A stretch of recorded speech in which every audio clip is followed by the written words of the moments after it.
नमस्कार दोस्तों, एक बार फिर से आप सबका बहुत बहुत स्वागत है हमारे YouTube channel easy math bye जीवन शर्मा में। आज का अपना टॉपिक है सकेंद्रीय वृत्त और उनके बीच परिबद्ध क्षेत्र का क्षेत्रफल। तो पहले बढ़ते हैं आज के टॉपिक की तरफ। सबसे पहले ये समझते हैं कि आखिर ये सकेंद्रीय जो वृत्त है वो आखिर क्या चीज़ होती है। तो ध्यान से देखें, ये वो वृत्त हैं जिनका केंद्र तो एक ही होता है लेकिन उनकी त्रिज्याएं छोटी बड़ी हो सकती है। ध्यान रखें, उनका केंद्र एक ही होता है। जैसे ये वृत्त है और वापस उसी वृत्त के केंद्र से एक और वृत्त खींचा जाए जिसकी त्रिज्या इससे थोड़ी या ज़्यादा है या थोड़ी कम है। जैसे मैंने ये थोड़ी ज़्यादा ले ली, तो ये जो वृत्त आया है वापस, इसी प्रकार के जो वृत्त बनते हैं उन वृत्तों को सकेंद्रीय वृत्त बोला जाता है। इसमें वृत्त एक नहीं, वृत्त दो हो सकते हैं, उससे ज़्यादा भी हो सकते हैं, लेकिन केंद्र उनका एक ही होता है।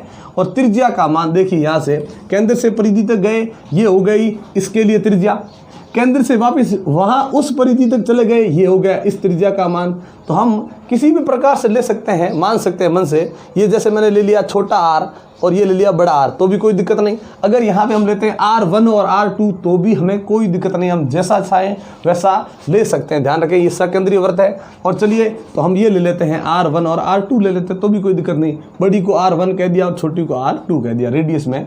और अगर आप बड़ा R और छोटा R लिखेंगे तो भी सही ही होगा। तो चलिए, तो ये सकेंद्रीय वृत्त है। अब हमें करना क्या है, इन सकेंद्रीय वृत्तों के लिए क्या करना है, उनके बीच परिबद्ध क्षेत्र का क्षेत्रफल करना है। यानी ये जो दो वृत्त हमने बनाए हैं, इन दोनों वृत्तों के बीच की जो ये जगह है, जो पट्टी हमें नजर आ रही है, पट्टी इन दो वृत्तों के बीच में, इस यदि पट्टी का हमें क्षेत्रफल अगर ज्ञात करना है तो वो हम कैसे करेंगे और उसके लिए कौन सा सूत्र हमें प्रयोग में लाना है।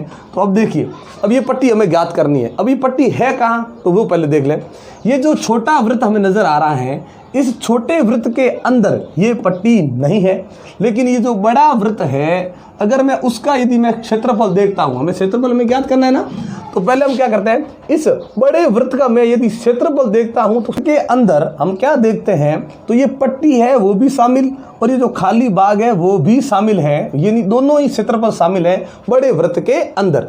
लेकिन छोटे वृत्त के अंदर हमने क्या देखा, केवल ये छोटे वृत्त का ही क्षेत्रफल शामिल है। अगर हम यहाँ पे इस छोटे वृत्त वाला ये जो पृष्ठीय भाग या जो क्षेत्रफल है, यदि इसको यहाँ से हटा देते हैं तो केवल ये पट्टी ही बचेगी जो इस बड़े वृत्त के अंदर शामिल है। तो चलिए अब हम क्या करते हैं, हमें सकेंद्रीय वृत्तों का क्षेत्रफल अगर ज्ञात करना है और उसके लिए यदि सूत्र बनाना है तो कैसे बनाएंगे। देखिए, सकेंद्रीय वृत्तों के बीच, इन दोनों वृत्तों के जो बीच में जो ये पट्टी वाला भाग है, जिसे हम कहेंगे परिबद्ध, यानी बद्धा हुआ परिबद्ध क्षेत्र का क्षेत्रफल। अब हम इसके लिए सूत्र बनाते हैं। वो सूत्र क्या होगा, तो सबसे पहले हमें क्या करना है, इस बड़े वाले वृत्त का क्षेत्रफल ज्ञात करना है। ये पूरा, ये जो पूरा पृष्ठ भाग होगा ये पूरा होगा।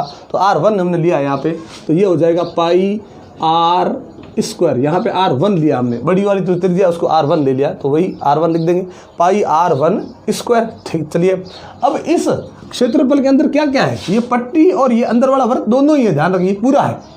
लेकिन उसमें से हमें क्या करना है, केवल हमें ज़रूरत है पट्टी की। तो ज़रूरत पट्टी की है तो हमें ये छोटे वाला जो वृत्त अंदर नज़र आ रहा है इसका क्षेत्रफल करके घटा देंगे।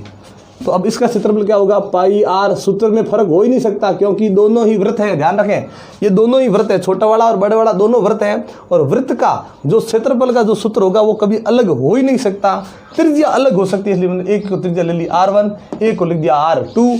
अगर आप चाहो तो एक को बड़ा R और एक छोटा R भी कह सकते हो। अब इसमें से ये घटाएंगे, ये अपना जो बनेगा वो है इस पट्टी का क्षेत्रफल। अब इस सूत्र को और सरल कर देते हैं।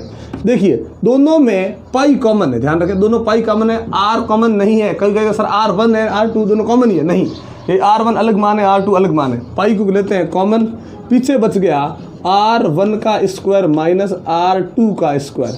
अब ध्यान से देखें, यहाँ पर ये पाई है, यहाँ हमने क्या देखा कि दो अलग अलग चीज़, दोनों पे अलग अलग स्क्वायर और बीच में माइनस। ये अपनी एक बीज गणित की सर्वसमीका है, उसे हम इस प्रकार से कर सकते हैं। यदि इस प्रकार से दोनों तरफ स्क्वायर और माइनस हो तो यहाँ उसके करते हैं गुणनखंड, यानी दो कोष्ठक आएंगे। एक बार ये R1 माइनस R2 आ जाएगा, एक बार R1 प्लस R2 आ जाएगा। ये हो गए अपना सूत्र है। इस प्रकार से हमने कर दिया है। ये इस पट्टी का सूत्र, क्षेत्रफल ज्ञात करने का सूत्र है। इस सूत्र को आप एक दो बार बनाएं तो भी ठीक। अगर हम इसे याद नहीं रखना चाहते हैं तो भी कोई दिक्कत नहीं, हम बनाना सीख जाएंगे तो याद अपने आप रह जाएगा। तो ये तीनों ही सूत्र सही है। अगर आप ये याद रखते हो तो भी सही, अगर आप ये बनाना सीखने से ये हमेशा यही याद रखते हो और इसे ही बनाते हो तो भी सही ही होगा। इस प्रश्न में एक वृत्ताकार घास का एक मैदान है और उसकी त्रिज्या हमें दी गई है। चलिए इसी प्रकार से ये लेते हैं कि देखिए ये एक वृत्ताकार घास का है मैदान। चलिए मैदान ले लिया हमने, और इस मैदान की जो केंद्र से ये जो दूरी यानी त्रिज्या है वो है अपनी 35 मीटर। अब चलिए आगे बढ़ते हैं, क्या लिखा है, और ये इसके लिए क्या है, मेन चीज़ है, यानी मेन चीज़ में यहाँ कोई कमी नहीं है। इसके चारों ओर, यानी अब इस घास के मैदान के चारों ओर 7 मीटर चौड़ा मार्ग बना हुआ है। इसके चारों ओर एक मार्ग है और वो मार्ग है वो कितना चौड़ा है, 7 मीटर। ध्यान रखें केवल मार्ग की चौड़ाई 7 मीटर है। तो इसके चारों ओर हम ये मार्ग बनाते हैं। ये एक मार्ग बना हुआ है, इसके चारों ओर मार्ग हो सकता है, कोई सड़क हो सकती है, इस प्रकार से। तो ये मार्ग जो बना है, इस मार्ग की ये चौड़ाई कितनी है, यहाँ से लेकर केवल मार्ग की चौड़ाई है वो 7 मीटर है। ध्यान रखें। अब हमें इस मार्ग का यदि क्षेत्रफल ज्ञात करना है तो हमने यहाँ क्या पढ़ा सूत्र के अंदर कि भाई हमें कुछ नहीं चाहिए, ये जो प्रश्न बना ये वही सकेंद्रीय वृत्तों वाला है, और यहाँ ये जो मार्ग का क्षेत्रफल है वो क्या है, दो सकेंद्रीय वृत्तों के बीच परिबद्ध क्षेत्र का क्षेत्रफल है। ये हमें ज्ञात करना है मार्ग का क्षेत्रफल। तो ये मार्ग का क्षेत्रफल करने के लिए हमें समझना है कि क्या करना है, दोनों ही वृत्तों की हमारे पास त्रिज्या होनी चाहिए। अंदर वाला वृत्त है उसकी त्रिज्या कितनी है, 35 मीटर, कोई दिक्कत नहीं। जो बाहर वाला जो वृत्त है उसकी त्रिज्या, तो कोई अगर ऐसे कंफ्यूज नहीं होना है, कोई क्या करता है इस बड़े वृत्त की त्रिज्या ये लग देता है 7 मीटर, ये 7 मीटर इसकी त्रिज्या नहीं है। त्रिज्या हमेशा केंद्र से परिधि तक। तो सोचिए ये रहा केंद्र और सीधा इस बड़े वृत्त की यदि परिधि तक जाएंगे तो इसकी त्रिज्या कितनी हो जाएगी, तो ये 35 और 7 दोनों आपस में जुड़ जाएंगे और ये जोड़ने के बाद इसकी त्रिज्या बनेगी। तो जो मान है वो पहले कर देंगे, फिर ज्ञात करना है वो ज्ञात करेंगे। सबसे पहले घास के मैदान की त्रिज्या, तो वो अपनी कितनी है, ये है अपनी 35 मीटर। चलिए आगे, त्रिज्या ले लिया हमने 35 मीटर। आगे फिर मार्ग की चौड़ाई, इसके चारों ओर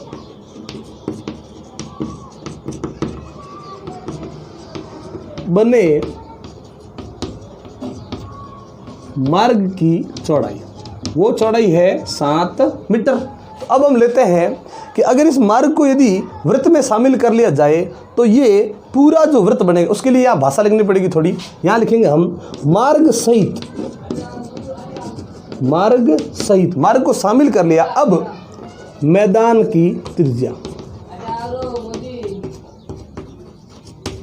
ये जो मार्ग है इसको भी शामिल करने के बाद अब त्रिज्या कितनी बनेगी, तो वो बनेगी 35 + 7 बराबर 42 मीटर। अब ये देखो दोनों ही त्रिज्या होगी, इसकी भी त्रिज्या हम पता है, बड़े वृत्त की त्रिज्या वो भी हमें पता है। अब इनको दर्शाना है R1 से R2 से, आप जैसा भी दर्शाओगे, मैंने बताया ये सूत्र आप याद रखोगे तो भी सही, सूत्र का तरीका याद रखोगे तो भी सही ही होगा। जैसे अब मैंने ले लिया कि सर इसमें जो ये बड़ी है इसको अब मैं R1 से दर्शा रहा हूँ, कोई दिक्कत नहीं, इसको R1 से दर्शा दो, और ये जो ये है इसे R2 से दर्शा दो, ये कोई दिक्कत नहीं। अब हम सीधा करेंगे मार्ग का क्षेत्रफल, क्योंकि भाषा जो है वो प्रश्न की लिखनी है, क्योंकि यहाँ जैसे लिखा है ना सकेंद्रीय वृत्तों के बीच परिबद्ध क्षेत्र का क्षेत्रफल, उसी के लिए यहाँ भाषा आ गई मार्ग का क्षेत्रफल, क्योंकि जो मार्ग है वो क्या है, सकेंद्रीय वृत्तों के बीच का ये परिबद्ध क्षेत्र ही है।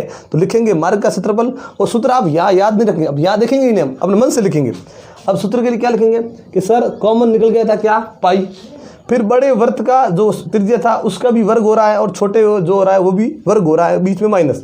तो क्या कर सकते हैं, बड़े वृत्त की जो त्रिज्या है उसमें से एक बार छोटे वृत्त की त्रिज्या घटाएंगे और एक बार जोड़ देंगे। अगर आप ये सूत्र लिखते हो तो भी सही, ये ऊपर वाला सूत्र लिखोगे तो भी सही ही होगा। अब देखिए पाई का मान 22/7 इंटू, अब अंदर क्या करेंगे, एक बार बड़े में छोटे, तो चलो आगे 42 - 35 और एक बार 42 + 35। अब चलिए आगे करते हैं, 22/7 ये हो गए गुणा। देखिए यहाँ पे कोई चिन्ह नहीं है तो गुणा, और यहाँ भी कोई चिन्ह नहीं है तो गुणा आएगा। 42 में से ये 35 चले गए, ये हो गया 7, ये इंटू। एक बार 42 और 35 दोनों को जोड़ दिया और ये जो बने वो बन गए कितने, 77। देखिए आगे ये दोनों जोड़ दिया, इनको 77 हो गए। अब जिससे कट रहा है उससे काट देंगे। ये हर में 7, ये अंश में 7, दोनों एक ही है तो खुद के पहाड़े से ही कटेंगे। ये 22 और 77 को गुणा कर देंगे और गुणा हमें प्राप्त हो गया है 1694। अब देखिए ये क्षेत्रफल है तो यहाँ देखेंगे वापस, मीटर है तो क्षेत्रफल के अंदर वर्ग मीटर या फिर मीटर स्क्वायर आ जाएगा। तो ये हो गया अपना सकेंद्रीय वृत्तों के बीच परिबद्ध क्षेत्र का क्षेत्रफल। तो इसके लिए एक यही प्रश्न हमने किया है और इस प्रकार के कई प्रश्न बन सकते हैं। तो वो कक्षा 10वीं के सभी विद्यार्थी अपनी पुस्तक में से देख के इस प्रकार के प्रश्नों का मिलान करें। तो आज की वीडियो आपको कैसी लगी हमें कमेंट बॉक्स में ज़रूर बताएं। अगर आपकी कोई समस्या या उलझन हो तो भी हमें आप कमेंट बॉक्स में लिखकर ज़रूर बताएं।